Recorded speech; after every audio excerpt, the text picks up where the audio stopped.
How many people want to kick some ass? I would if I could, but I'm really just a sensitive reviewer. Luckily, you and I have an outlet in a little game called Punch Quest. I'm Josh, and this is what's happening.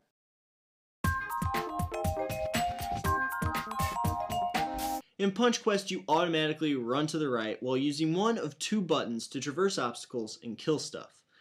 Yep, nothing really revolutionary here, but there doesn't have to be. These types of games have proven to be extremely popular in the App Store, and when done correctly can be very fun. Punch Quest is done correctly. The controls are responsive and tight, save for one known bug that prevents certain block-related moves from activating. As I said though, the developer is aware of the bug and working to fix it in a forthcoming update. As far as the action is concerned, Punch Quest is very explosive, with tons of enemies and traps to contend with from start to finish. Speaking of enemies, this game has scads of them. Though most may just be recolors, they each have different properties and need to be handled with some strategy. Oh, and yeah, there are friggin' boss fights. The gameplay alone is a step above what most of these games go for, but Punch Quest doesn't just stop there. It also utilizes a surprisingly deep ability and upgrade system. These upgrades each lend a lot to the gameplay and serve to keep things fresh.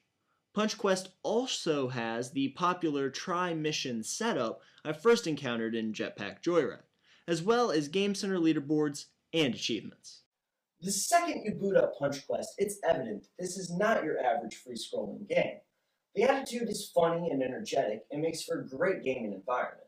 The story is simple and fun, and the overall aesthetic is guaranteed to bring a smile to your face.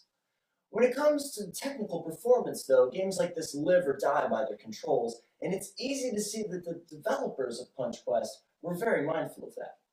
In all the time I've spent with the game, I've never once blamed the controls for cheap depth. That being said, I did change the action for blocking to a simple swipe rather than tapping both buttons at once. In my opinion, it makes for a more intuitive control scheme, but that's really just personal preference. Even with the best controls though, a game like this has the tendency to become a little stale after a while. If you remember my less than glowing review of Go Ninja, you know that just tacking on an upgrade system is not a good way to combat this issue. Thankfully, Punch Quest has abilities that truly change the way you play the game. And with 3 slots open, there are a lot of opportunities to create customized loadouts. The abilities also serve as a very strong incentive to keep playing. The descriptions are always just tantalizing enough to make you want to spend your hard-earned punchos on them. Punch Quest doesn't just stop with the abilities, though. This game has a ton of character customization.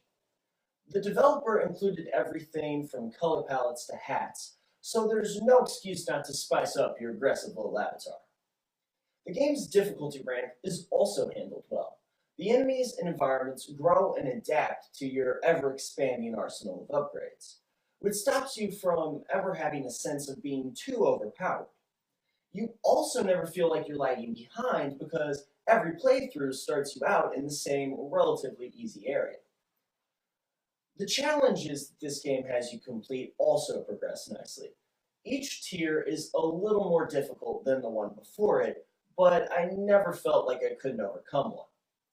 I do feel that I should point out that the blocking bug does make some of these challenges a little harder than they should be, but like I said, there is a fix coming. Needless to say, this game has a lot going for it, and I think it is the perfect addition to your time-wasting arsenal. Punch Quest is free in the App Store, with the option of purchasing more of the in-game currency for real money. Hold on, don't get upset!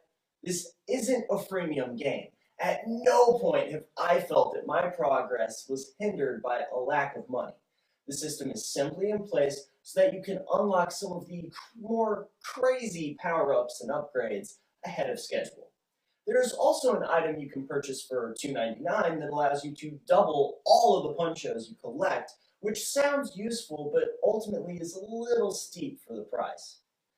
However, if you are going to make a punchos purchase anyway, I would say that the doubler is the better bet as it will consistently help you increase your stash instead of being a one-time expansion. Well, there you go, guys. That is my review of the game Punch Quest. If you've downloaded this game, go ahead and tell me what you thought about it down in the comments. Also, feel free to leave any kind of suggestions or anything for any games that you'd like to see me review in the future. And also, if you knew what I was referencing at the beginning of this episode, feel free to show your dominance down in the comments as well. But even if you don't do any of that, I want to thank you for watching this particular episode. So thank you very much, and I will see you in a couple of weeks.